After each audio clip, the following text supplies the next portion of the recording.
Hi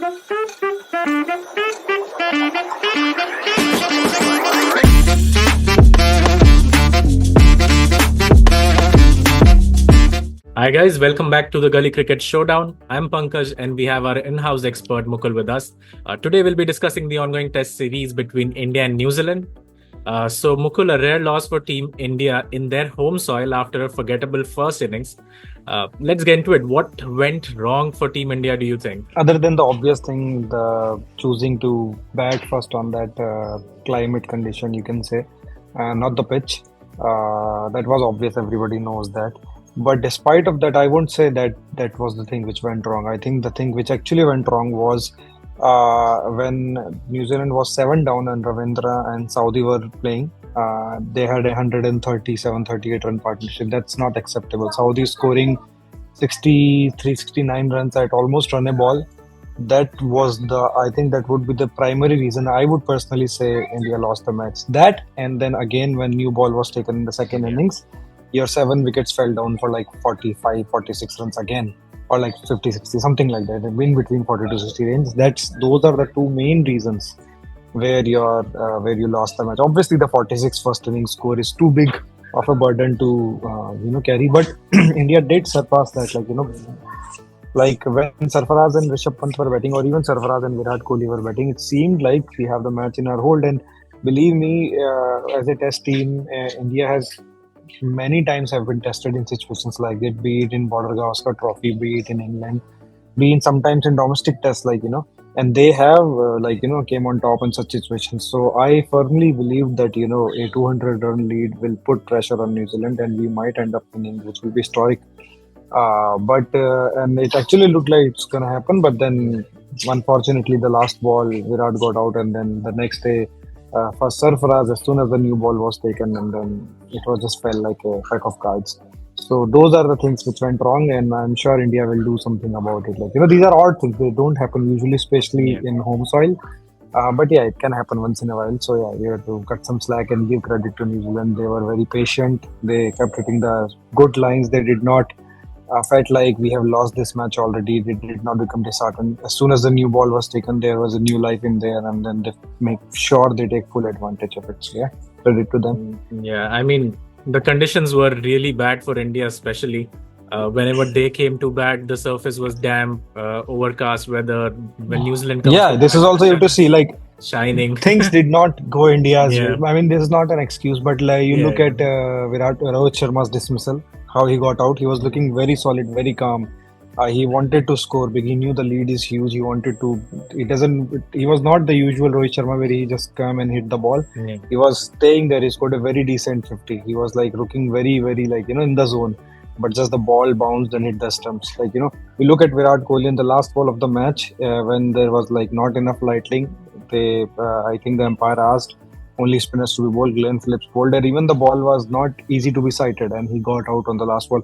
On the next day, when the same thing happened, when India got out and Rohit and Virat wanted at least 1 over to be bowled from the pacer, umpires told bad light, and they just left the field in between the over, So the luck was not in India's favor also, you can say, but these things happen once in a while. It's okay.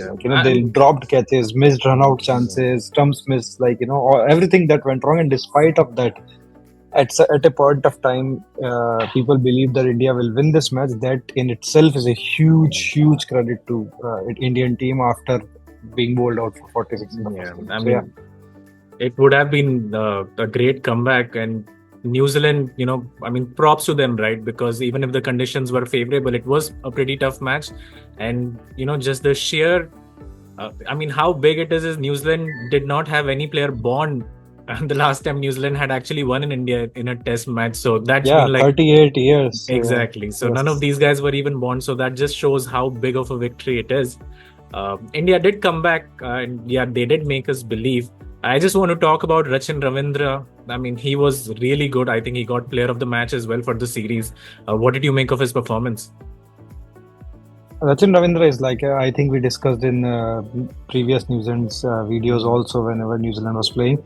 Since World Cup and since IPL, and he gave his credit to IPL also and CSK also, because he See, IPL is a big league. It is not in terms of scale and money and everything. It in the time frame also. Like these people spend like almost 3 months in India. That's like one fourth of like the year. So they're spending the time net practice, like getting to used to the conditions, pitch, environment, and everything. The whole madness among the crowd. These things make a huge difference. So they get used to that pressure, and then they start playing they are much better at tackling all of that when they come here for international matches. And Rachin Ravindra being from Bangalore only, it was kind of his home Yeah, ground also. yeah, So yeah, good for him. I like see New Zealand are nice guys. They usually beat us like being the nice guys, and they just beat us in like many world tournaments. But yeah, I mean they are decent people, and they are and they are always punch above their weight. So New Zealand is one team which is like such a tiny population, but whenever it comes to the tournaments, they are always very most they play. They are always the underdog. So whenever there is like now, I think this notion has changed since the last couple of years. Whenever there is a New Zealand match, people won't take them as underdogs. But previously, before the 2019 World Cup, this was kind of the notion that yeah, New Zealand is okay. But they yeah. always used to punch above their weight, and they used to beat the heavyweights, being the underdogs always. So now people have kind of realized that, and then they take New Zealand seriously. And you can see that it was a great day for New Zealand cricket. They won the T20 Women's World Cup, and they won a Test match in India for after Yeah. 38 years. So yeah, good for them. Yeah. I mean, yeah, New Zealand, I think they've always been known for their bowling as well, and I think they're pretty great in the first innings, especially. Going into the next Yes. match, though, that will be in Pune, so hopefully the weather conditions won't be as favorable for the New Zealanders. So, what do you think happens there? The series could be tied to 1-1. We will be back for the third match, regardless, on Gully Cricket Showdown, but I just wanted to discuss that as well. Yeah, I think now they are. It's very tough for New Zealand to win. I still think India will win the series.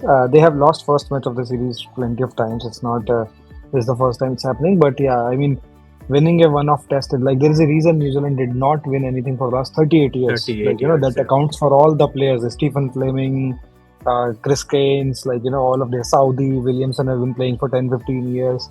So yeah, I mean, you count all these players, Nathan Estelle, Brendan McCullum, all of these legends, like but they have still not won.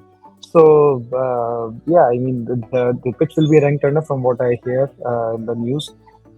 Even if it's not, like I don't think India does have a little bit of problem with Mohammad Siraj, I would say. Hmm. So I think they would go with Akashdeep. In domestic, Siraj has really not been up to the mark recently.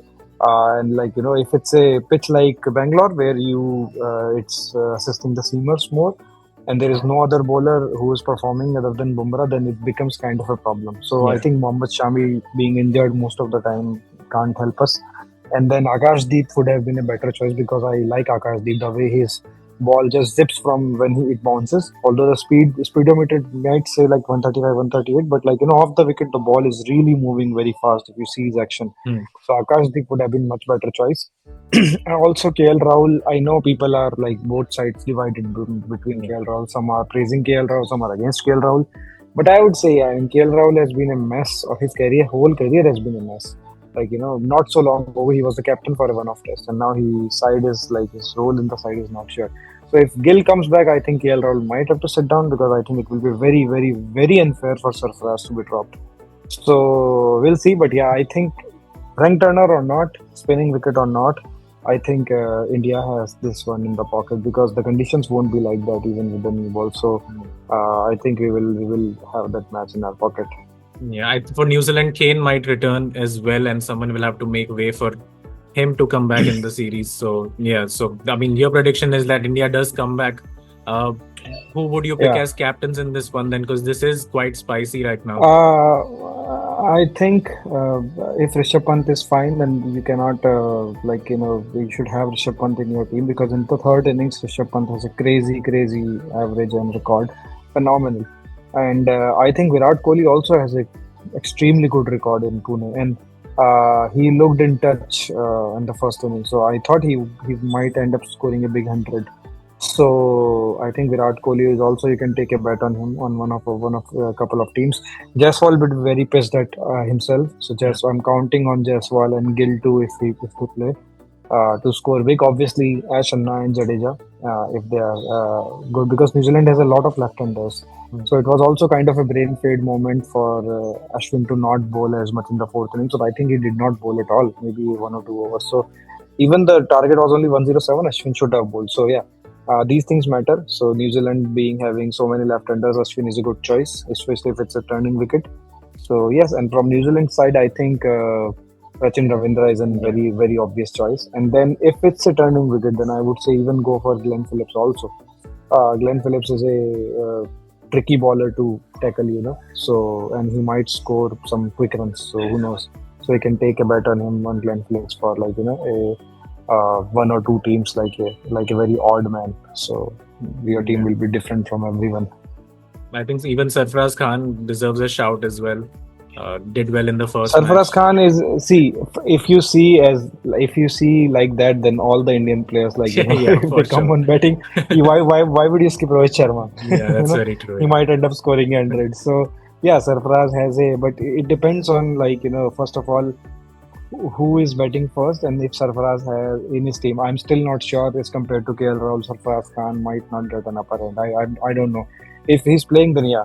I mean, I think the ideal way to go with the teams for these matches is to have, obviously, like I keep saying, multiple teams, and then you roll your players, Hmm. just swap them, change your vice captain, because you cannot have all the, like I can tell you a couple of players who you can skip.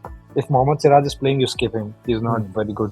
Even you can skip Bumrah also, turning wicket. He might take a 2, 3 wickets, but other people will take way more. You can skip Kuldeep also. I know he's a different kind of bowler, but I think when Ashwin and Jadeja bowl in tandem, once such turning wickets, Kuldeep gets he's not in the shadow that much. So Kuldeep and Jadeja, and if Akshar Patel is playing, then him also. And if KL Rahul is there, you can skip him. If Gill is there, he's coming from injury, not been in amazing touch, so you can take him also. Not pick him also in so many of the teams. But yeah, Jaiswal, Rohit Sharma, Rishabh Pant, Sarfaraz Khan, Virat Kohli, Ashwin and Jadeja. These 7 players are your key players from Indian team. And then from New Zealand, obviously not as many. You can pick Ravindra, you can pick Ajaz Patel for 1 or 2 matches, and you can pick Glenn Phillips and maybe Kane Williamson. I mean, One yeah, a or lot two of teams. players Yes. can come in, but that's why we have innings fantasy as well. So we can keep switching around the teams. With that, I think we'll end this video and come back for the third match. Hopefully, that will be tied in a 1-1 series, and we'll have much more to talk about. So, guys, stay around. Do like and subscribe to the channel and share the video if you like it. And we will see you in the next one.